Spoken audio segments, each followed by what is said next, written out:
Hello, what's up? It's your boy Parker. I wanted to give y'all a behind the scenes from one of my most recent paintings I made for Dusty's. They're a new bar in Deep Ellum, but before we get into the painting process, let me plug an art show real quick. Friday, September 26th, Cerberus et Mi Barrio, featuring Eric Beck, Taylor Perry, and I. We got Taylor doing flash tattoos. Me and Eric got original paintings for sale. It's the opening day of the state fair, so swing your ass by afterwards. Treat us like we're the after party. Anybody watching this in Dallas, you know where to be that night. Mi Barrio, 4105 Urban Avenue, Suite 100, Dallas, Texas. Yup. Anyways, moving forward with the piece. I like to first lay down some airbrush after the pencil stage. I'm using golden high flow acrylic for a gravity-fed airbrush gun. I start with the background usually and build forward from there. Here I'm making a red sky with some lightning. I'm still very new to airbrush, so my line control could use some work, but it's alright for what I'm doing here. The way it deposits paint is similar to spray paint, and I think it's good to keep that in mind while painting. I'm a big fan of using tape for straight edges and also masking parts that I want spared from the paint spray. For the second layer of paint, I switch over to oils and go in blocking out forms. One secret I can share with y'all is that I'm heavily using liquid fine detail to speed up the dry time. Otherwise, it could take literal months for the paint to dry.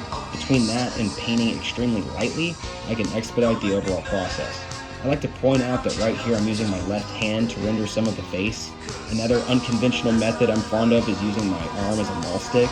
This way I can balance the position of the brush without having to grab a straight edge object. As far as ideas for this piece, I was heavily inspired by p.t.b.r.u.i.s.e.r and Michael Whalen, and even used some of their works as reference. Both artists are huge heroes of mine and belong in a long list of insanely great painters. The skull shown here is basically done with glazing and wet-on-wet methods. Sometimes these methods are called grisaille and alla prima. The more I spread and thin out the paint, the more the underpainting is shown beneath. That would be considered more of a glaze or grisaille method. Alla prima, or wet on wet, is when I take an opaque color and lay it on top or mix into paint that's already active. A lot of what I put down I blend to keep detail subtle and hide brush strokes. However, some brush strokes I keep if the desired effect is supposed to have hard edges. Another reason I like using my left hand is that it works well when painting with multiple brushes. I can usually juggle 3 to 4 brushes at a time, each having their own shade and tone.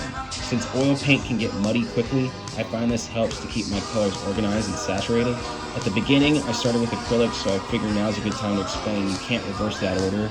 Oil can sit on top of acrylic, but acrylic can't sit on oil. Trust me, I've tried it, and they completely separate. That's about it for this one, y'all. I just wanted to show you can make original art without AI.